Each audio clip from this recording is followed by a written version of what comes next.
with it being an unenjoyable experience, a unprofessional from a consultation point of view, and then that the treatments were pretty extortionately priced. So.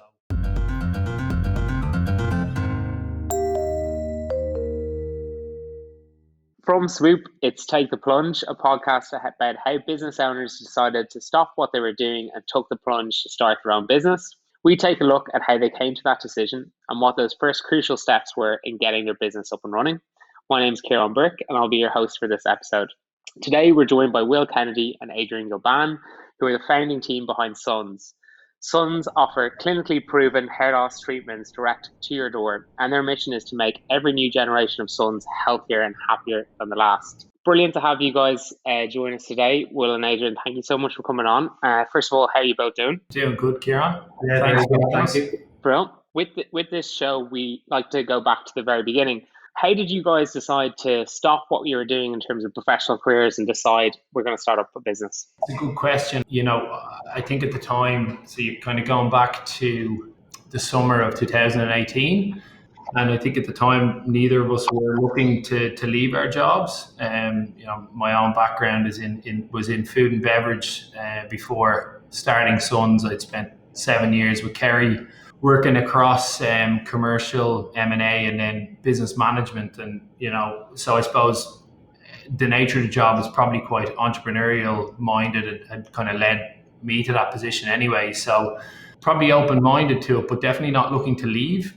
And I think what's relevant is Adrian and myself's friendship within it. We've been close mates since we both moved to London about 8 years ago. And at that particular time, we both went to a clinic for hair loss prevention in London. And we were out on a Saturday after that having a pint down in South London, and we were sharing our experience at the time, and both had very common frustrations with it being an unenjoyable experience, a unprofessional from a consultation point of view, and then that the treatments were pretty extortionately priced. So I think we were chatting probably pretty fluidly after a few drinks, and we saw a common opportunity. We were saying, a real opportunity to improve that service and wider parts of men's health as the conversation evolved. And I think what was quite nice was the blend of experience. Adrian's background as a doctor of science and in the pharmaceutical industry, mine in commercial and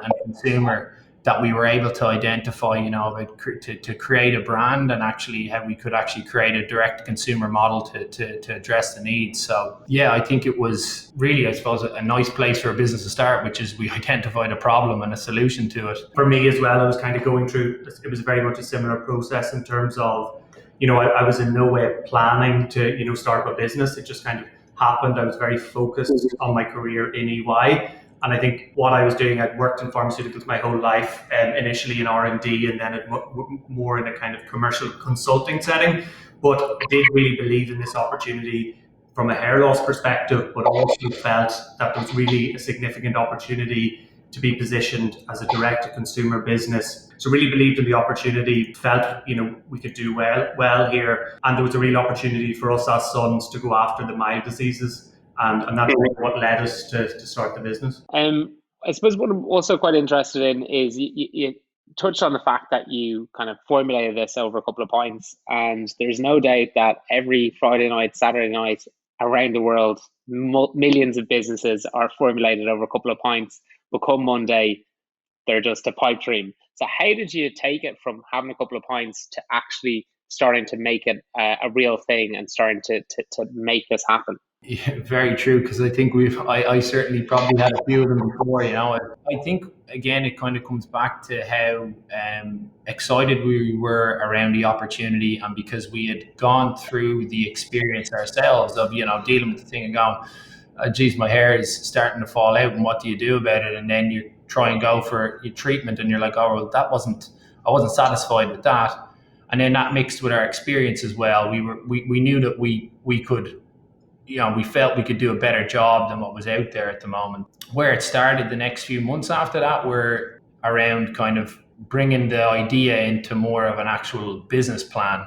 I was working out of, I was in Mortimer House at the time, and Adrian and I would have spent a lot of evenings in there taking the idea into a business plan. And I think we'd both been through my role in Kerry in business management, in Adrian's in consultancy, in EY, we were definitely had a experience. It wasn't alien to us in writing business plans. So kind of we had a good idea where to start. I think knowing each other well, we kind of knew who had what skill sets. And so we kind of divided and conquered that up. On the Monday morning, I always remember Will called me and he was like, so we're going to meet up and do this. And I was like, you nearly weren't taking it. I didn't expect that to happen. And I was still drunk. Yeah. And I think our friendship and also the two of us being in it together was very important to get it to the next stage, because I think if you're on your own, it's much a harder thing. But the different skill set then was very important at, moving it forward. And my background had been in consulting, so I went through, I suppose, helping clients answer some of the questions that we were now going through. So I was able to use that skill set to answer some of the pharmaceutical medical side. How are we able to launch this business as a digital health business? How do we offer online consultations? How do we offer prescriptions to our patients? And how do we dispense products from a pharmacy and deliver it direct to the consumer? So we had to give our potential investors, comfort that this could be achieved. And I think another thing that my skill set was good at was I'd worked in corporate finance with Ernst & Young. So I think a lot of entrepreneurs struggle with the valuation aspect. And Will had worked in M&A in Kerry, so we were able to sit down and really, I suppose, assess it and come to a valuation that we felt comfortable with and we were confident in what we had planned and built. No, definitely. I think kind of further to that, and that was, I think again we mentioned the kind of blend of experience. It dovetailed really nicely. I was able to look more at kind of consumer, commercial marketing sides of things, and we looked at primary, secondary research in the business plan. But one of the most valuable things we did was we ran a piece of primary research with 100 guys in the demographic. Really helped us validate the idea from their perspective. How did they perceive the category? You probably about 60% of them it was relevant to, from going through a similar condition. So we could see it from their eyes. Really helped validate as well stuff like price points and stuff. So that was a strong piece of research into the business plan. And okay, you've now kind of validated. You've done a bit of market research. How was it handing in your notices and going from being a comfortable paid job, progressing in professional career? What was that like? How did you go through that psychologically? Were you exhilarated? Were you shitting your pants? Like, what was that like to go through? Yeah, I think a mixed emotion for me, of excitement, because you believe in what you're doing, and then also it's a bit frightening as well when you realize that you're kind of you're not going to be paid next month, and you're also living a particular type of lifestyle that you're probably subconsciously used to, and that you may have to start making changes there. So there's mixed emotions when you're doing that. But I think for us overwhelmingly, there was never any fear there. It was just about how do we get this off the ground as quick as possible. I think the overall feeling was probably of excitement, Yeah, definitely. I think for me it was a lot of excitement. I suppose it definitely takes you a period of time to be ready to do it. There was the period when we're doing our business plan and we're doing both jobs. But then you just get to a stage where in order to get that buy-in and bring it to the next level, you're either in or you're out. Yeah. And we did that together, and we have no regrets now, which is testament to what we've done. Yeah. Because then the next juncture I'm probably interested in chatting to you about is going live, getting that first sale. You're in a B2C model, customers are super important, but you're a startup, don't have much cash. How hard was it getting those first customers? What was that experience like, getting that first sale in? It was like we launched the business at the end of December last year, and I think we'd spent quite a bit of time on our marketing strat before that, and we brought in someone as well at marketing director level about 3 months before we launched, who had extensive experience in at CMO level in consumer lifestyle businesses and direct to consumer and performance marketing. So we built out a marketing strategy that we were confident on. But, as an online business, I think when you launch initially, your bread and butter really will be online paid advertising. Can you put an ad in front of someone? Can you get them to the website? When they get to the website, which is your shop, can they go through that and will they purchase? So that's what you're watching out for. And, in the first week, we sold 100 plans, which was, for us, was amazing, in terms of validating, it's like, remember when someone came in that we didn't know that bought something, is this a robot? That was very encouraging. And, I think as well, from being an online business into channels where you're marketing, there's really strong reporting. So you can really get learnings very, very quickly. So I think in the first few weeks, it was, we were able to see what was working, what maybe wasn't working, and doing more of what has been, or what was working. And that's really kind of been our model since. So, and for me that week as well, the excitement, because I think unlike, maybe some other e-commerce businesses, it's quite a quick process to get to market. We were in a pharmaceutical space, which was highly regulated. There was a lot of processes we had to go through to get to that point. So there was a lot of satisfaction just even in that first week, knowing we had went from finding manufacturers, getting our licenses, getting to market. So that for me, there was a lot of satisfaction and enjoyment in that week. That's actually very far. I think even more satisfying was the fact, because your pharmacy operation, like we set a pharmacy up as a joint venture. Adrian did, which to get that live and have all of those processes there, I think that was, really, really satisfying. Yeah, and one thing we learned, like I learned very quickly in that week, was, I didn't really come from a technology background. So we had established pharmacy operations, and within 2 to 3 weeks, I realized, okay, this needs to be a lot more integrated. It needs to be scalable. So you started to learn very quickly what you needed to do in order to bring it to the next level. So the first project in the pharmacy was trying to move away from quite manual process to have integrated, seamless systems, which we now have, and that's now allowing us to grow and grow month on month. You're starting to get sales in. That's pretty awesome in its own right. You're obviously trying to get more and more consumers through the door. How big a role does experimentation play at the beginning? Have you done hours and hours of research into marketing strategies, or are you still in that embryonic stage of just trying lots of different things, and kind of what experiments were you guys doing? You want to do your research to make sure the experiments, like when you're spending money, it's, if it doesn't return, it's gone. And as a startup, we we raised we kind of raised our seed funding over a long period of time. We had to start it back at the end of 18, because we had to kick off a pharmaceutical licensing process. We then kind of commercialized the business, and then we raised 75% of the seed just almost at launch to fund marketing, staff, stock costs for 9 to 12 months. And so you're conscious that what you spend's got a return. So you want to make sure that your research on what you're spending on is kind of done before you do it. But there's still huge amounts of experimentation in it. We found, say, for example, and we continue to use a lot of influencers and ambassadors across social.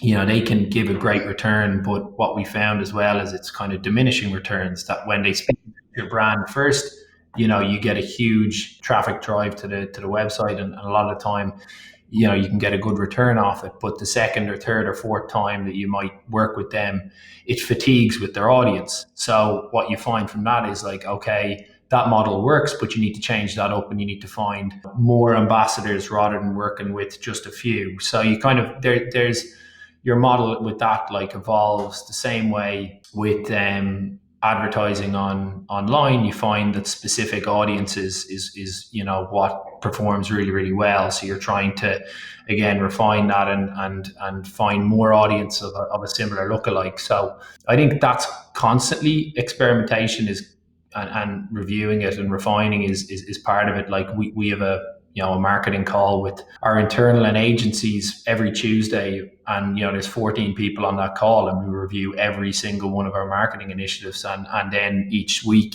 we keep our budget and our campaigns fairly agile, so we can change it up on a weekly or at most monthly basis. Mm-hmm. And that's been what I think, from moving from large corporates like Ernst & Young to startup. You use the word agile there. It's, being able to change your decision making week to week. and not having to jump through a lot of hoops in order to implement that. So that's been quite enjoyable, how fast you can react and how you can change to what's working quickly. Definitely, yeah. So, I mean, you're talking a lot about reacting to what's working quickly. So you're obviously reading a lot of live feeds, data.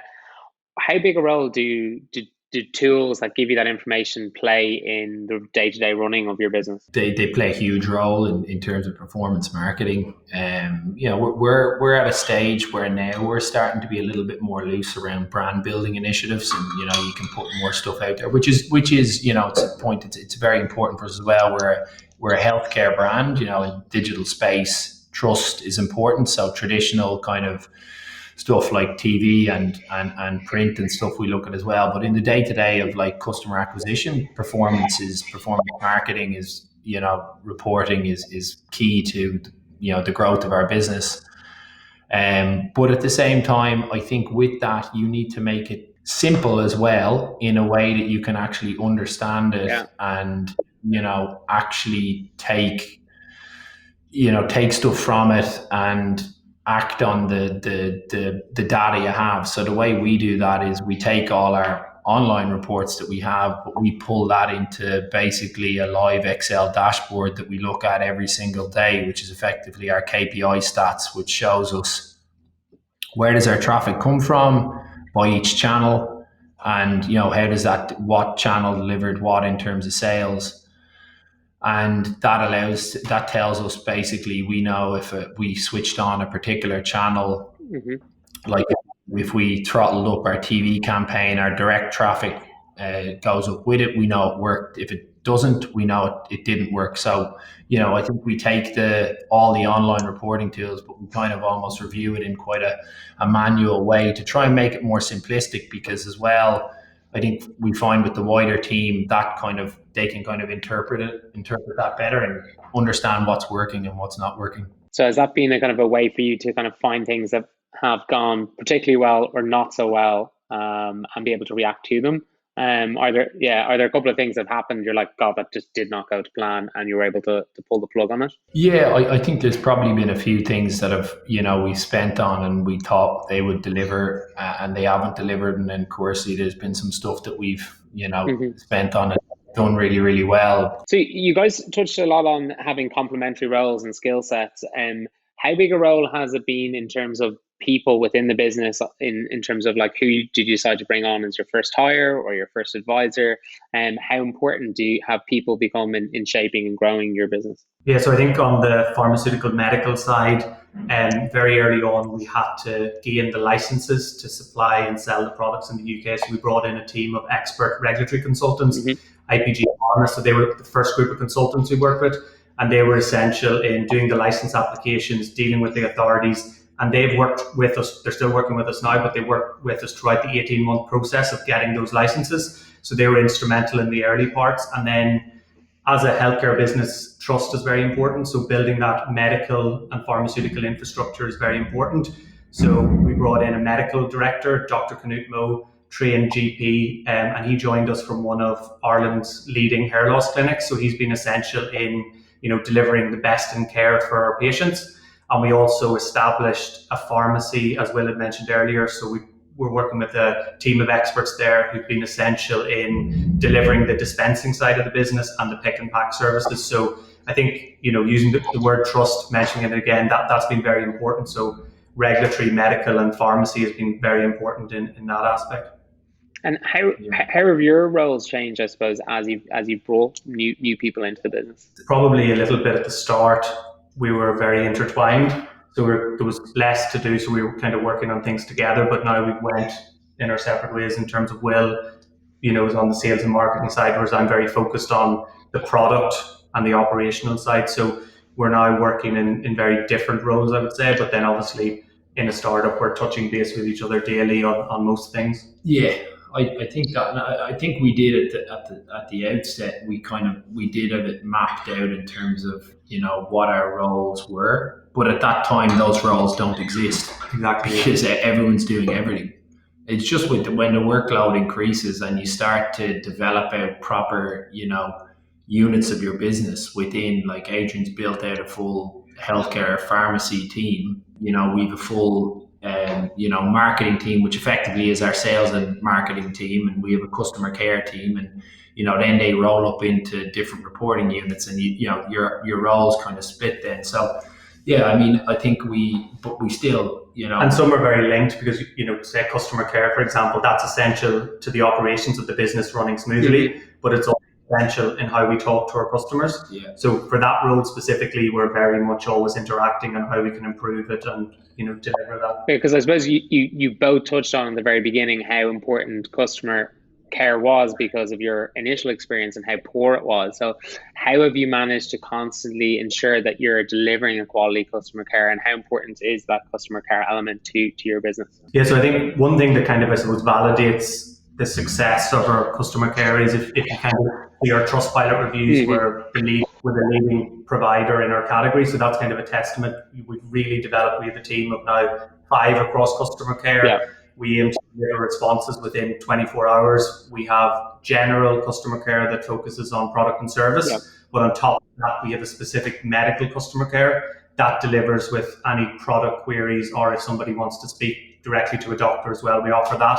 So we ensure, depending on what the person wants, we're able to accommodate that and deliver that speed. How do you manage with things like reviews? Can you take them on the chin? Do you find them very personal to take? It can be pretty deeply cut. On the chin, we get really upset. If we got a 1-star review now, we'd end this podcast. Reviews for us, you mentioned customer service, like it's in particular, in digital health, that look, it's a fast growing space, but people are still skeptical of it. So they do a lot of diligence on you before they want to sign up, because they're signing up into a medical treatment plan. So, for that, we've kind of 2 marks of, I would say, customer reviews, one of which is Trustpilot, and as Adrian said, we're rated excellent on there. We have the best, we have the best reviews in the category, which we're very proud of, and that kind of testament to the customer care team. But the other one is the customer testimonials. So, we have a section on our site where customers will leave reviews, but also progress updates that they've had over the past kind of 3 to 6 or 9 months of being with Sons. And I think they're really a testament to it as well.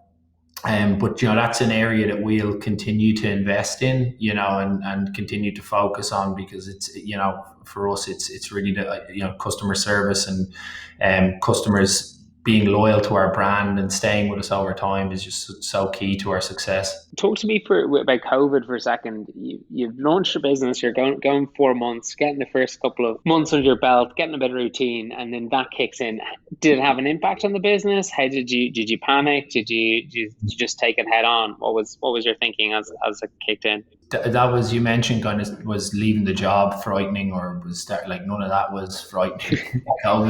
COVID was, from a business perspective, being like, we were 3 months trading, and kind of, you're just watching this unfold. And I think at the time we were just really starting to see real growth in our marketing channels, and this happened. So I think we were initially thought that from an operational perspective, something would break in the chain for us at our stage, and we wouldn't have the stability as a business to maybe operationally be able to supply our customers, which was that was the main worry. And I think we have had, we're part of, initiative came into a bit, but then there was luck as well. Like, we had, our pharmacy remained open, our factories remained supplying us, and to date, not that the challenges aren't still there, but to date we've been able to maintain close to 100% delivery to our customers in the period. We've definitely, as I said, there's been luck in it, but we've been definitely well positioned through the last 9 months and been able to maintain strong growth through the period. Yeah, I think, as Will mentioned, we were lucky that we were able to keep our pharmacy open, and so thankful and grateful to that team that constantly worked throughout the process. Also, though, operationally, I think there was the challenges that started to emerge. Was one of the things was lead time. So you were able to get a product within 10 weeks, 12 weeks was all of a sudden becoming 24 weeks. And then all of a sudden your capital was being tied up in stock. So you felt pressures that you weren't expecting, but luckily we were agile, we thought quickly, and we've been able to work our way through it. Just going to take it back a little bit and ask you a little bit about the investment side of things, and helping you get off the ground. Many startups go out there to try raise external finance, and the vast majority of them fail. How did you find it as a process, and what was it like going through that experience? We had some knowledge of, as we said, of business plans and maybe, what's entailed in it, but pitching for investment was a new thing to both of us. So I think there was straight up, you just learn as you go. And we knew we were too small to like approach any kind of real professional, industry kind of venture level. But so it was like at an angel level that we were looking. So it's kind of, you're looking through your network, or to find people that might have an interest in the space. I think fair to say as well, Kieran, at that stage, having known yourself and Andrea, Swoop were a very good help for us in terms of what we should do structurally, how we set up structurally as a business, and also some stuff that we would have looked at, from startup loans to SEIS, that we were able to look at as funding routes. And I think, there's a couple of things in writing the business plan, I think, that probably really, we knew we had something from the model, but I think there was the US, there was a lot happening in digital health. There was a lot happening specifically within men's health, huge growth, huge investment. I think from a consumer perspective, you could see stuff like Dollar Shave Club, Harry's Razors, huge adoption from consumers into those models, direct to consumer models. So we had I think a compelling deck to get investment, but it was tricky because we had to raise an amount of money to get the clock to start on our pharmaceutical licenses. And I think that was the challenge, because a lot of investors want to give money and the business to start yesterday. Mm-hmm. So I think that was a challenge, having to sell it that this is the opportunity, but we're going to launch it at the end of December, and this is kind of the prior year. So I think that was the license application process can take around 18 months. So that's a long time for putting investment in, and so much could go wrong in that space of time. So there's that risk for them. And on top of that, when you're speaking, I think, to more generalist people, pharmaceuticals can be quite complex, mm-hmm. and not that they're, we were telling them it's a generic product that we're launching, and the launch and the license is basically guaranteed, but that wasn't necessarily something that all investors would believe. Yeah. So there was that reason to convince them that this was, something that was going to happen. So that was definitely a challenge, but I found it was a very enjoyable process as well, because the personal development you got from being tested in that sort of environment was something that is a great skill to have moving forward. Definitely. And in the end, we absolutely delighted with the set of investors that we brought in. People who've built global brands in the pharmaceutical and consumer healthcare sector, people who've exited businesses in, insurance and finance, subscription businesses, people within media, and specifically media personality, Jamie Lang, who invested in us because he had a relevant story in the space and really believed what we were doing and wanted to get the word out. And that investor set now, really, they act as, for us at our stage, how we want an investor set to act. They act as advisors and support for us if we have any questions, and just really helping us and driving us. And at the same time, we let Adrian and myself get on with running the business. They have confidence in us doing that, which I think is really mm-hmm. important based on the stage we're at. And I suppose, looking at the stage you're at, we talked a little bit at the start about those first 4 months and COVID hitting, and let's be honest, you've done a pretty phenomenal job since then. The business is consistently growing more and more each month. What do you put that down to? Is there a couple of things that have gone really well for you? Is there anything you look back and go, yeah, we've done a pretty awesome job here? I think the decision to go after and get our licenses was something that was very important, and the reason for that, COVID as well, was we had control with our supply chain. So we could have went down a route which was just purchasing product on a wholesaler market, but there was a lot of pricing volatility and supply issues there. So that was a big decision that meant Will could focus on driving the marketing side of the business, knowing that there was always stock and supply there. And on top of that, what that's also provided for us now is the Irish license is giving us a platform that allows us to expand into Europe. And we're also, having interest from other pharmaceutical companies in the UK asking us about out-licensing opportunities for emerging markets. So that's definitely something that went well and is allowing us to grow and continue to grow via other channels that we might not necessarily have thought about at the start. And I think So from a commercial marketing side of things, I think we have an excellent team, both from, as Adrian touched on previously, from kind of the medical side, but also the marketing side, with extensive experience in performance marketing. And I think we've built out a really efficient marketing strategy within those channels. That's working really well for us. But we made a decision in the middle of COVID, which was fairly risky at the time, where we decided to move, a quarter of our marketing spend into a TV campaign. And, that was TV campaigns, I think, traditionally are kind of brand building, brand awareness pieces, which for us are big is very important because, healthcare and trust. But that's been a really good move for us, and we continue to invest in that now. But between TV and online, in our we're 11 months trading, our brand's been seen by over 25 million people in the UK and Ireland. So I think that's been a really strong initiative for us. Yeah, what was that feeling like when you're sitting there watching TV and next thing you see your ad pop up? It must be pretty special. Yeah, it was. Yeah, it was a bit very surprising in terms of, like, the first time you watch it, you're a bit shocked and very proud. And I think the voiceover is poor. It really made it. Beautiful voiceover. The voiceover being really poor. No, we had a few, like, we've done a lot in sport, has worked as well as a channel for us, probably unsurprisingly, in TV. And I think we got a bit of a bargain on we advertised across the Master or the USPGA, and I think that was a bit surreal, seeing the spots come up and so getting a lot of text messages from people. Oh, I've seen your ad. Well, they look quite like. Yeah. Even if I'm subconsciously not doing anything and I'm watching TV and it pops up, I'm like, oh my God, there it is. Like, I can only imagine what it's like for you guys. Probably my final question would be, you went into this really, really good friends, and it's a very intense process setting up a business and all the challenges it brings on a daily basis. How have you managed to kind of maintain friendship and a relationship throughout that? Friendship's over. It's really dark. Yeah. We hate each other now.